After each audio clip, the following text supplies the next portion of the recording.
Muy buenos días a todos. Qué alegría que es estar en esta mañana juntos, celebrando un momento tan importante. Y es decir que a pesar de todo y por todo, Dios está sentado en su trono y el reino de Dios avanza y no se detiene. Y la misión de la iglesia sigue caminando, sigue adelante para la gloria de Dios. Amén. Vamos a abrir nuestras Biblias esta mañana en el capítulo 10 del Evangelio de Lucas.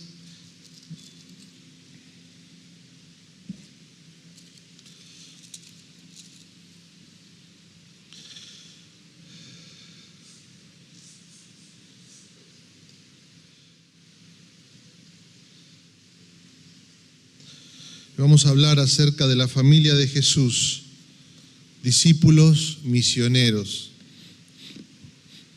Un tema muy importante para nosotros.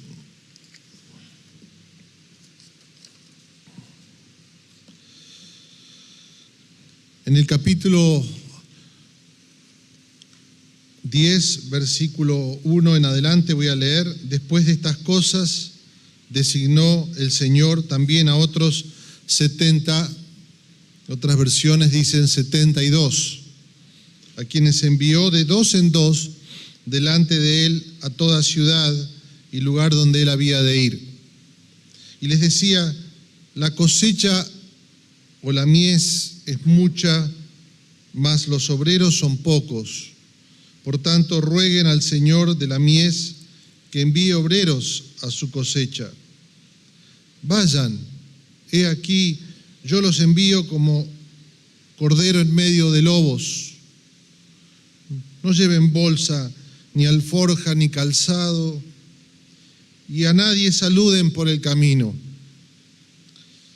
En cualquier lugar o en cualquier casa donde entren, primeramente digan paz a esta casa. Y si hubiera allí algún hijo de paz, la paz de ustedes reposará sobre él. Y si no, se volverá a ustedes. Y quédense en esa misma casa comiendo y bebiendo lo que les den, porque el obrero es digno de su salario. No se pasen de casa en casa. En cualquier ciudad donde entren y los reciban, coman lo que les pongan delante y sanen a los enfermos que en ella haya, y díganle: se ha acercado a ustedes el reino de Dios. Pero en cualquier ciudad donde entren y no los reciban, saliendo por sus calles, digan: aún el polvo de vuestra ciudad que se ha pegado a nuestros pies lo sacudimos contra ustedes, pero estos sepan que el reino de Dios se ha acercado a ustedes. Y les digo que en aquel día será más tolerable el castigo para Sodoma que para aquella ciudad. Ay de ti, Corazín, ay de ti, Betsaida, que si de Tiro y en Sidón se hubieran hecho los milagros que se han hecho en ustedes, tiempo ha que sentadas en cilicio y ceniza, en arrepentimiento, en lamento por su pecado, se habrían arrepentido. Por tanto, en el juicio será más tolerable el castigo para Tiro y Sidón, que eran ciudades extranjeras, no eran del pueblo de Dios, que para ustedes. Y tú, Capernaum, que hasta los cielos eres levantada, hasta el Hades serás abatida. El que a ustedes oye, a mí oye, y el que a ustedes desecha, a mí me desecha, y el que me desecha, a mí desecha al que me envió. Y volvieron los 70 con una alegría, diciendo: Señor, aún los demonios se nos sujetan en tu nombre.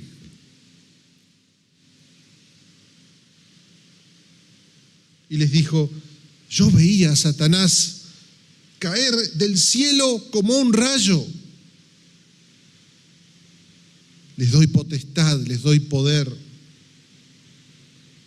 para pisar serpientes y escorpiones y sobre toda fuerza del enemigo, y nada los dañará. Pero no se regocijen que los espíritus se sujetan, sino alégrense que sus nombres están escritos en el libro de la vida o escrito en los cielos. En aquella misma hora Jesús se alegró tanto en el Espíritu y dijo: yo te alabo, Padre, Señor del cielo y de la tierra, porque escondiste estas cosas de los sabios y de los que saben un montón, y se las has revelado a los niños. Sí, Padre, porque así se te dio la gana, así se agradó el Señor. Todas las cosas nos fueron entregadas por mi Padre, y nadie conoce quién es el Hijo sino el Padre, ni quién es el Padre sino el Hijo, y a quien aquel Hijo lo quiera revelar. Y volviéndose a los discípulos les dijo aparte: dichosos los ojos que ven lo que ustedes ven, porque les digo que muchos profetas y reyes desearon ver lo que ustedes veían y no lo vieron, y oír lo que oyen y no lo oyeron. Es palabra de Dios. Te alabamos, Señor. Y entonces, el capítulo 8 del libro del Evangelio de Lucas habla acerca de la familia de Jesús. Dice que lo buscaban a Jesús, su madre y sus hermanos, y Jesús dijo: ¿quiénes son mi madre y mis hermanos? Los que hacen la voluntad de mi Padre. Y él cuenta la parábola del sembrador, diciendo y mostrando que Dios está buscando terrenos propicios para recibir la semilla, que es la semilla del Evangelio. Aquellos que reciben el Evangelio y obedecen el Evangelio son la familia de Jesús. Y después el capítulo 9 comienza habla el capítulo 9 fundamentalmente de los discípulos. ¿Quién es la familia de Jesús? Lo define de esta manera: los discípulos. Y hablábamos el domingo pasado acerca de qué es un discípulo de Jesús. Y ahora estamos hablando acerca de los mensajeros. Ya en el capítulo 9, al principio, Jesús había enviado a los 12 discípulos y ahora envía a los 72. Estamos viendo una serie de quién es Jesús. Y muchos decimos y conocemos este refrán: si usted quiere conocer a esa persona, conozca a su familia. ¿Sí o no? Muchas veces este refrán es verdad. Conozca a la familia y sabrá cómo es esa persona.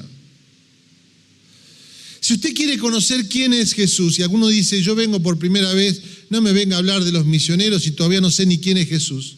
Si usted quiere saber quién es Jesús, tiene que conocer qué es lo que Él quiere de su familia. A veces su familia no lo ha dejado muy bien parado, la iglesia. Pero Él tiene un propósito para la iglesia. Él ha muerto por su iglesia, por su familia.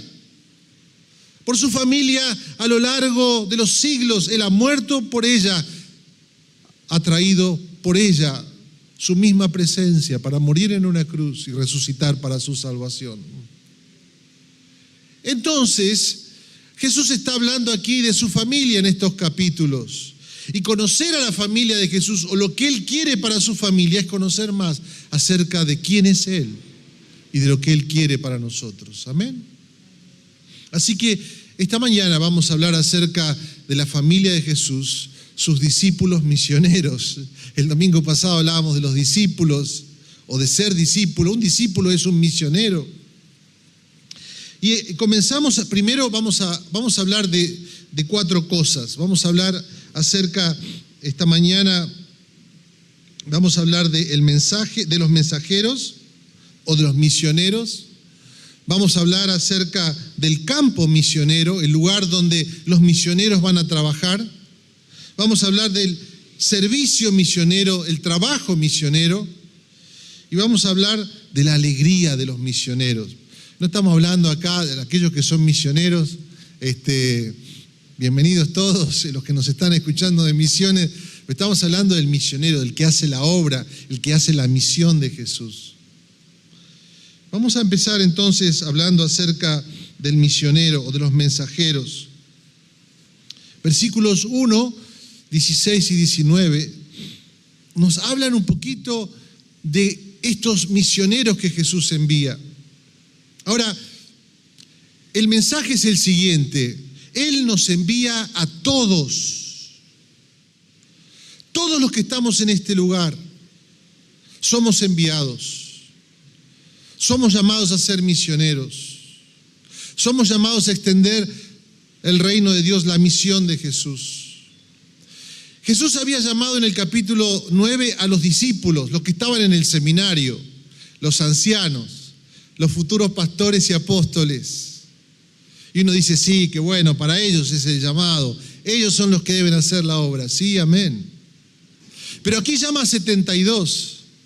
Y estos 72 representan a todas las naciones. Capítulo 10 de Génesis. De allí, después el evento ocurrido en aquel capítulo, dice que Dios levanta 72, o la tradición habla de 70 naciones. Así enfatizaban también los judíos en su tradición. Se habla de que cuando allí, después de la Torre de Babel, se dividen las naciones, se habla de la tradición de 70 naciones. Después se dice que 70 fueron los que moraron o que peregrinaron a Egipto para morar allí. La palabra o el número 7 es el número perfecto, y el número 70 habla de plenitud o de totalidad. Después se habla de una versión del Antiguo Testamento en hebreo que fue traducido al griego, y dice que fue traducido por 70 personas, cada una representando, esto no está en la Biblia, pero este es el Antiguo Testamento que usaban en el tiempo de Jesús en el griego. 70 personas la tradujeron y todos la tradujeron de la misma manera, hablando que cada uno de estos 70 representaban una nación diferente, como que la palabra de Dios es para todas las naciones. Todo esto para decir que el número 70 o 72 representaba todas las naciones, todo el pueblo, toda la familia, toda la comunidad de Jesús. Y el mensaje es que Él nos envía a todos. Amén. Y nos envía no solamente a hacer su trabajo, sino nos envía como representantes. Allí en el versículo 16 dice, el que a ustedes los oye, me oye a mí. Y el que a ustedes me rechaza a mí, y rechaza a aquel al que me envió. Él los envía y nos envía no simplemente como para hacer una tarea, esta es tu listita de tareas para hacer. Él nos envía como representantes, con la autoridad, el poder que Él mismo tiene. Por eso dice allí en el versículo 19, yo les doy potestad, yo les doy autoridad para pisar serpientes y sobre toda fuerza del enemigo, y nadie les dañará. Y después dice allí un poco antes, los envío a sanar enfermos y a predicar un mensaje. El reino de Dios está aquí. Y aún bendecir, que la paz, declaren la paz, y la paz será hecha sobre aquel lugar. O sacúdanse el polvo como en señal de juicio, diciendo, hasta me desprendo del polvo de esta ciudad, como diciendo, juicio de Dios sobre este lugar. Esa es la autoridad de los mensajeros. Dios nos envía con la misma autoridad. Este es el mensaje tremendo que Dios nos tiene. Ahora, quiero que lo pienses en términos de estos tiempos, donde todo el mundo anda buscando a quién refugiarse, con quién conectarse para tener un lugar o tener una representación o tener un poco de autoridad, para lograr ciertos privilegios y abrir ciertas puertas. Nuestra sociedad latinoamericana está llena de estas cosas. Tengo palanca, tengo contacto, tengo esto, tengo aquello. Pero la familia de Jesús, los discípulos misioneros de Jesús, necesitan solo una cosa: saber que son enviados por el Señor de la tierra y de los cielos. Saber que Él les ha dado autoridad y Él les ha dado poder y los ha enviado. Les ha dado el derecho y les ha dado también el poder, los dos elementos para tener la autoridad que necesitan para hacer la obra. Somos discípulos y somos mensajeros o somos misioneros. Toda vez que el Señor llama a alguien, lo llama, lo abraza, lo bendice y lo salva. Y después le dice, andate. Cumple con una misión. Abraham le dijo, ven a la tierra que yo te voy a mostrar. Y le dice, yo te voy a bendecir. Le dice, te voy a hacer un montón de cosas. Y después le dice, andate a la tierra que yo te voy a mostrar. A Moisés le dijo, ven, acércate a esta zarza que está ardiendo, el fuego de mi presencia, aquí brillando con toda su gloria. Sé transformado. Ahora ve y haz libre a mi nación. A Isaías lo convocó en el templo y se encontró con la gloria de Dios y la gloria del Santo de Israel, dijo Isaías. Y después preguntó, ¿quién irá? Y Isaías dijo, heme aquí, envíame a mí. Y Jesús llamó a sus discípulos para que estén con Él y para enviarlos a predicar. ¿Para qué crees que el Señor te ha llamado o te está llamando? Para transformar tu vida, para que lo conozcas de una manera poderosa y tremenda, para que tu vida sea transformada y conozcas la gloria del Evangelio. Y una vez hecho esto, te envía, porque su familia son discípulos misioneros. Amén. En segundo lugar, Él nos habla del campo misionero.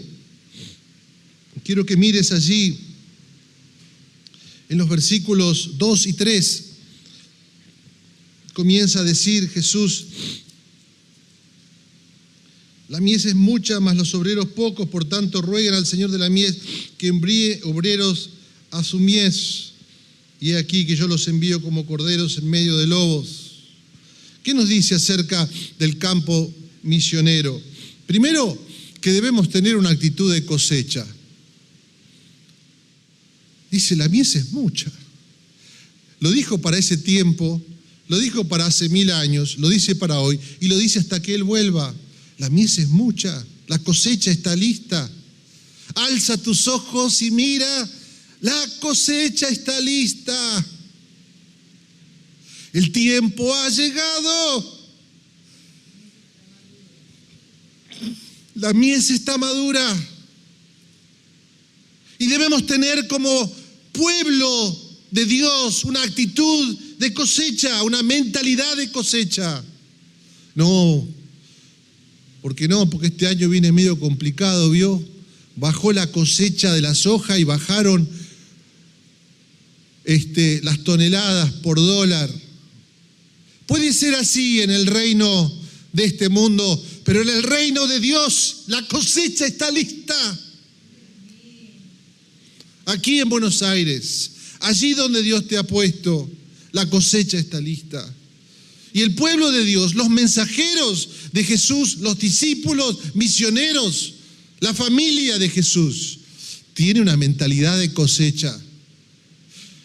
Este año vamos a cosechar. Hoy estamos cosechando lo que el Señor hizo en el año 2020. Espera un poquito, quédese, va a ver. Pero mucho más todavía, porque la cosecha está lista. La mies está madura. Jesús está en medio nuestro. Él lo dice. Y falta mano de obra. ¿A vos te parece? Tanto trabajo y falta mano de obra. Esto es el reverso del mundo Argentina, siglo XXI. No hay laburo y sobra la mano de obra. Pero en el reino de Dios hay muchísimo trabajo y falta mano de obra. Nos envía a todos y todavía falta mano de obra. Y todavía a veces decimos que lo haga otro.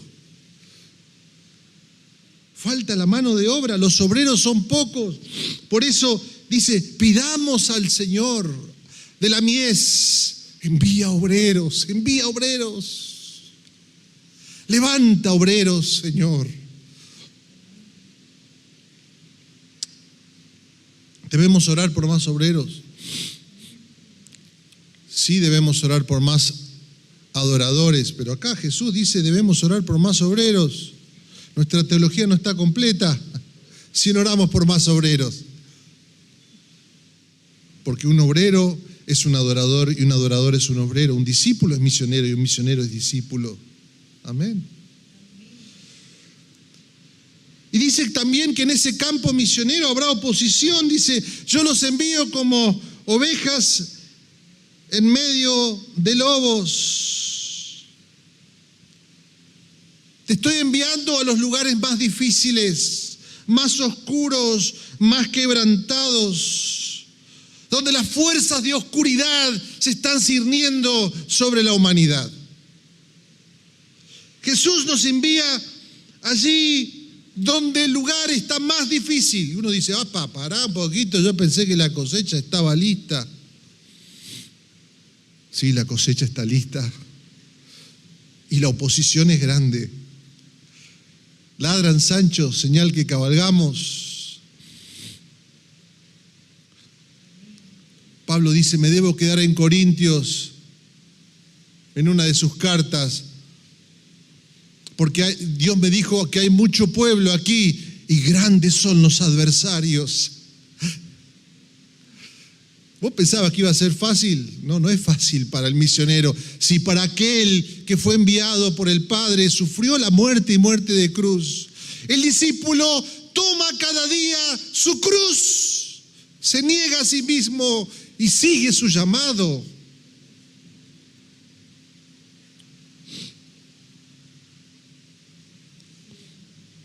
Hay oposición porque hay gloria. Hay oposición porque la cosecha está lista. Y la cosecha está lista y habrá oposición. Amén. Y también nos habla este texto acerca del ministerio. Y quiero que lo veas conmigo, por favor. El versículo 4 en adelante hasta el 15. Vamos a resumir en algunos puntitos muy rápidamente. Quiero que después lo puedas estudiar en un grupo pequeño. Si no estás en un grupo pequeño, tenés que estar en un grupo pequeño. Quiero decir algo más en cuanto al lugar de la mies. Acá hay barrios que los hemos trabajado muchísimo en el Bajo Flores. Hemos trabajado el Carrillo durante muchos años. ¿Y sabés lo que dice el Señor? La mies está lista. Tenemos que seguir avanzando y trabajando. Hay napas de profundidades del Evangelio que debe penetrar y transformar nuestra ciudad y nuestro barrio. Quiero alentar esto para algunos de nosotros que estamos hace años y decimos, ya evangelizamos aquel lugar o aquel otro lugar. No hicimos nada. Todo por hacer. Oremos para que el Señor levante obreros, renueve obreros, fortalezca obreros para la mies. Amén. Bueno, entonces vamos a ir al ministerio, versículos 4 en adelante. Jesús dice en el versículo 4, allí, no lleven bolsa, ni alforja, ni calzado. Gracias. No lleven bolsa, ni forja, ni calzado, y a nadie saluden por el camino. En cualquier casa donde entren, primeramente digan paz sea en esta casa. Jesús dice, prioricen la misión. No se preocupen por lo demás. Comida, vestido, dinero, casa, ciertamente son importantes. Pero está diciendo, hay un sentido de urgencia. Eso quiere decir, no saluden a nadie por el camino. No está diciendo que tenés que ser un cara no agradable, ¿verdad? Está diciendo, estate enfocado. Poné prioridad. Hay un sentido de urgencia, dale para adelante. No se preocupen por lo demás. Dios proveerá. Por eso después dicen los versículos 7 y 8, va a haber comida y va a haber provisión del Señor para aquellos que han puesto en su corazón primeramente el reino de Dios. ¡Wow! Yo lo necesito escuchar en una forma muy personal. muy personal. Mi familia se extiende y necesito la provisión de Dios. Jesús me dice, prioriza la misión, prioriza mi reino. No se preocupen, no está diciendo que seas negligente. Ay no, pastor, recibo su palabra, a partir de mañana renuncio a mi trabajo. No entendiste nada, tenemos que seguir estudiando la Escritura. Jesús está poniéndolos en términos de esta misión, priorizar, aún en tu trabajo, entender que Dios te ha puesto en aquel lugar con un llamado transformador, y esto venimos hablando, y te invito a que cada lunes puedas acercarte a la oración de 7 a 7:15, porque estamos orando cada lunes para que Dios abra las puertas y nos bendiga en el trabajo de cada semana. Cada vez somos más. Bueno, en fin, Jesús está diciendo en cuanto al ministerio, priorizar tu llamado. Y después dice, proclamen un mensaje, versículos 5, 6 y 9. Ese mensaje es un mensaje de paz. Cuando lleguen al lugar, ¡pum!, declaren la paz. Declaren el shalom. No es decir solamente paz, está sintetizando el mensaje del Evangelio. El mensaje del Evangelio es el mensaje transformador de la paz de Dios, del shalom de Dios, de la restauración de Dios, de la armonía de Dios. Cuando llegan a un lugar, declara el mensaje de la paz y di, el reino de Dios se ha acercado. No dice acércate al reino de Dios, el reino de Dios viene a ti. Hoy estás aquí por primera vez, estás escuchando por primera vez, el reino de Dios se ha acercado a tu vida. Escucha este mensaje. Dios dice a tu corazón, paz, paz, paz. Paz con Dios, paz contigo y paz con el prójimo. Paz en tu familia, paz en el lugar donde vives. El shalom de Dios sobre tu corazón. Solo Él puede dar este mensaje. Él es lo que vino a lograr allí en la cruz, el mensaje de la paz que Él ha conquistado allí en la cruz por nosotros. Amén. Proclaman ese mensaje es central. Somos misioneros porque proclamamos un mensaje, pero también dice, hagan obras, sanen a los enfermos.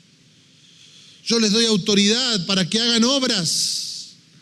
Y estas obras reivindican el mensaje, visualizan el mensaje, hacen evidente que el mensaje es poderoso para transformar toda vida y toda esfera de la realidad. Ustedes pisarán sobre serpientes, simbolizando las huestes de oscuridad y del mal, y nada los dañará. Me ha tocado entrar a alguno de estos barrios y uno de los otros barrios donde estamos trabajando y sentir en mi corazón la opresión que hay en esta ciudad, la oscuridad que se cierne sobre nuestros estratos sociales, las ideologías que se están levantando. Son huestes oscuras de maldad. Y Jesús nos dice, yo les doy autoridad, hagan obras, prediquen el mensaje y hagan obras. Amén. Dios proveerá, dejen el resultado a Dios. Dice que hay gente que no va a aceptar. Allí en los versículos 10 al 12 dice, pero ustedes sigan proclamando igualmente que el reino de Dios va a llegar. Y después Él habla de estas ciudades que han negado a Jesús y dice, estas ciudades que eran parte del pueblo de Dios, de ciudades judías, rechazaron el mensaje de Jesús. Y habla de la seriedad de este mensaje. De este mensaje que cuando es rechazado trae juicio sobre las naciones. Pero no te desanimes. Sigue predicando, sabiendo que habrá oposición y sabiendo también que este mensaje y esta misión que nos ha dado implica una seriedad tremenda. Quisiera poder hablar acerca de las ciudades, no puedo. Voy a pasar al último punto porque tenemos mucho por hacer esta mañana. La alegría de los mensajeros, la alegría de los misioneros. Dice que volvieron Y estaban tan contentos. Le dijeron: Jesús, no sabés las cosas que pasaron. Cuánto poder, cuántos milagros.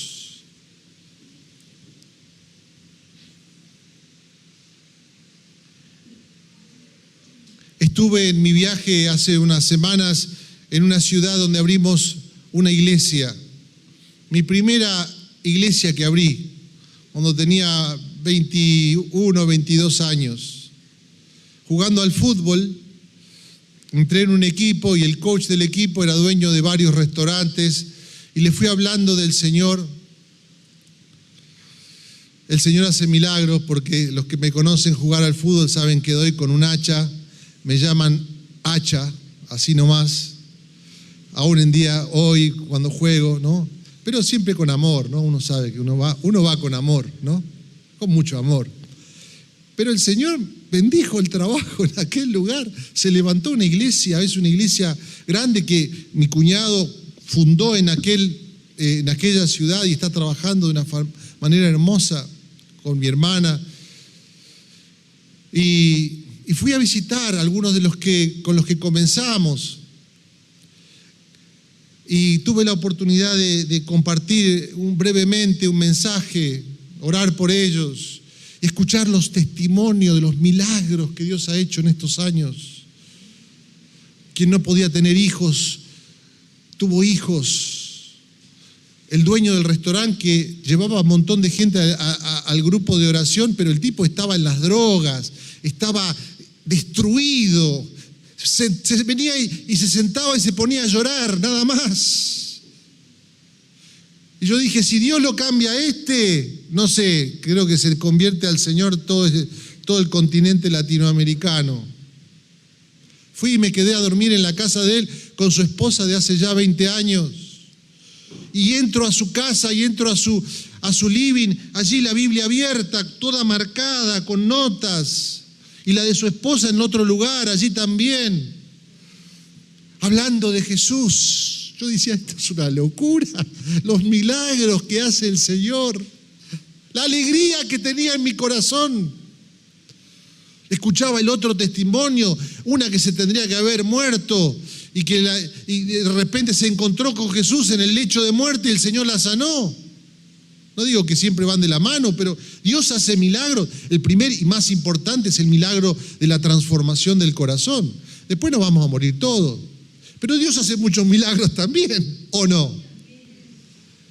Y ver todo eso, una alegría en mi corazón, y me voy a dormir. Y me acordé de este texto, cuando los discípulos vuelven y le dicen: wow, mira todo lo que ocurrió. Y Jesús le dice: sí, claro, yo vi a Satanás que caía como un rayo del cielo.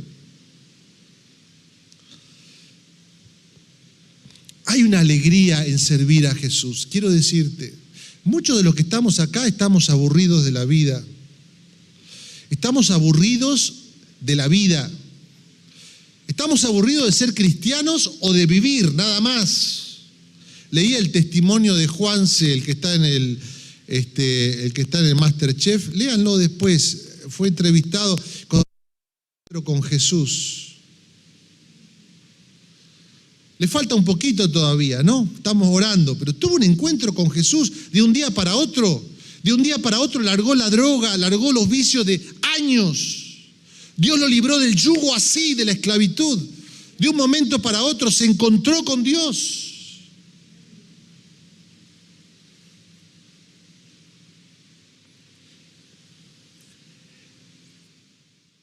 Hay una alegría en servir a Jesús. Y él, dice, le gusta hablar de Jesús y hablar de Dios y compartir con otros. Hay una alegría que es concomitante a haber experimentado el gozo de la salvación, que no pueden ser separadas. Algunos de nosotros hemos perdido esa alegría porque hemos perdido la alegría del Evangelio y hemos perdido la alegría de compartir el Evangelio. Estos volvían contentos. Tiene que encontrarte otra vez con la alegría del servicio y de servir. Levántate. Hay muchos a tu alrededor que necesitan escuchar el mensaje del reino de Dios, el mensaje de la paz. Arremángate la camisa y Escuchaba a un pastor muy conocido, decía, discípulos para discipular, discípulos, discipuladores. Si tan solo pudiera decir uno, que digas uno que le has dado tu tiempo para hablar de Jesús, para acompañarlo, uno. Yo sé que querés cambiar la humanidad y todas las naciones y tenés grandes planes, pero uno, hacé tu impacto en uno este año. Uno, te lo pido, por favor, uno. Uno por el cual puedas orar y ayunar. Uno, Señor, dame uno que pueda conocerte, Jesús, a través de mi testimonio. Uno, Señor. Yo te aseguro que la alegría de tu corazón va a ser inmensurable.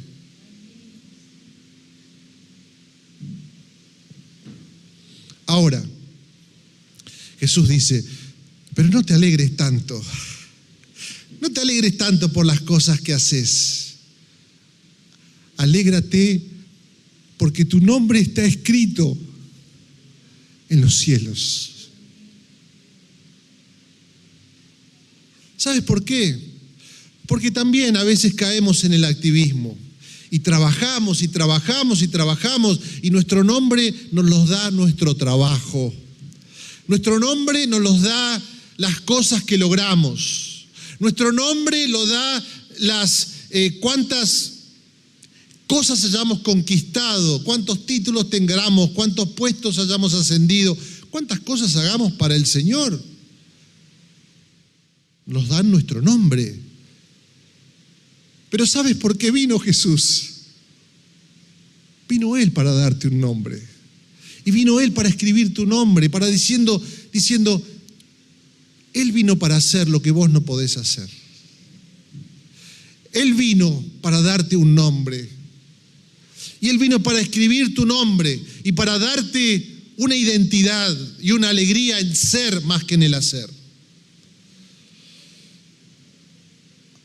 Satanás, que cayó como un cielo, era un ángel, dice la Escritura, allí arriba, y tuvo orgullo en quién era, en lo que había logrado, en lo que hacía, y cayó como un rayo.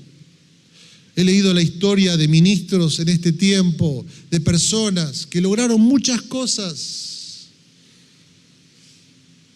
pero cayeron como un rayo. Se olvidaron que la alegría mayor está en que nuestros nombres estén escritos, en tener comunión con Dios, en habernos encontrado con Jesús. Dice, alégrense cada día que sus nombres están escritos en los cielos. Amén. Quisiera hablar muchísimo más, pero termino aquí en esta mañana diciendo, después de haber recorrido todo el mensaje de todo lo que el Señor nos llama a hacer, el fundamento clave de nuestra motivación no está en los números. El fundamento clave de nuestra motivación no está en las cosas que vamos a lograr, está en Jesús mismo, en esta comunión que Él ha venido a lograr por nosotros, por el cual, dice, nuestros nombres están escritos en los cielos. La alegría mayor es la alegría de aquel sumo sacerdote, y termino, prometo que ahora sí termino, que entraba una vez por año al santuario y tenía en su pecho 12 piedras preciosas. Cada piedra representaba a una de las tribus de Israel. Y simbolizan a este Jesús que va delante de Dios, el mediador, y lleva en su pecho tu vida. Lleva en su pecho una piedra preciosa, tu vida. Y cuando Dios lo ve a Jesús, ve nuestros nombres inscritos en su corazón, allí representados. Y esta es la gloria, y esta es la alegría, y esto es lo que trae gozo inmenso a nuestras vidas. Por eso Jesús termina este texto hablando de la gran alegría que dice, a ustedes les he dado esta alegría que se le ha negado a los poderosos. Amén. quiero que pienses en estas 4 verdades esta mañana. Vamos a orar y vamos a prepararnos para la cosecha, que ya está lista. Amén. Señor, te damos gracias por tu palabra. Te damos gracias, Señor, por este mensaje que duró un poco más de lo debido, pero damos gracias porque cuánta riqueza tiene para nosotros el saber que somos discípulos llamados a ser misioneros. Somos discípulos llamados a ser discipuladores, mensajeros en el campo de misión, con un ministerio y con una alegría, sí de servirte, pero mucho más de ser.